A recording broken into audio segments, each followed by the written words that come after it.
রাজনৈতিক দলগুলো অন্তর্বর্তী সরকারকে ব্যর্থ প্রমাণের চেষ্টা করেছে তথ্য উপদেষ্টার এমন বক্তব্যের সমালোচনা করে বিএনপির সিনিয়র যুগ্ম মহাসচিব রুহুল কবির রিজভী বলেছেন, শেখ হাসিনা বিচার বিভাগ দেশের স্বাধীনতা এবং গণতন্ত্রের বিপক্ষে অবস্থান নিয়েছেন। আপনাদের কথাবার্তা এবং আচরণ কেন হাসিনার মতো হবে? আপনারা অগ্রযাত্রাকে সহযোগিতা করবেন। সরকারের সমালোচনা করা মানে ব্যর্থ নয়, এটি গণতন্ত্রের রীতি। রিজভী বলেন, ডক্টর ইউনূসের প্রতি শ্রদ্ধা জ্ঞাপন করে যদি বলি, তার মতো সর্বজনীন গ্রহণযোগ্য ব্যক্তি যখন দেশের গণতন্ত্রকে আওয়ামী লীগ কুক্ষিগত করে রেখেছিল, খালেদা জিয়া যখন অত্যাচারিত হয়েছে, তারেক রহমানকে মিথ্যা মামলা দিয়ে দেশান্তরিত করা হলো, বিনা দোষে বিএনপির নেতাকর্মীদের কারাগারে প্রেরণ করা হলো, গুম খুনে মেতে উঠেছিল, তখন তো ডক্টর ইউনূস একটি বিবৃতি জানিয়ে নিন্দা জানাননি।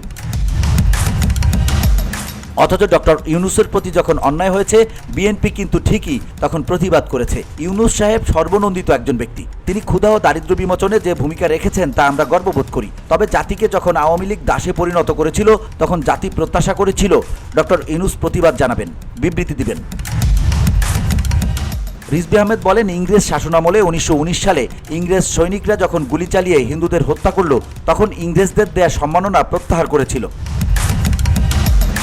বৃহস্পতিবার দুপুরে যাত্রাবাড়ির ভাঙ্গা প্রেসে নবী টাওয়ারে বৈষম্য বিরোধী ছাত্র জনতার আন্দোলনে শহীদ পরিবারগুলোর মাঝে বিএনপির ভারপ্রাপ্ত চেয়ারম্যান তারেক রহমানের পক্ষ থেকে আর্থিক সহযোগিতা প্রদান শেষে তিনি এসব কথা বলেন।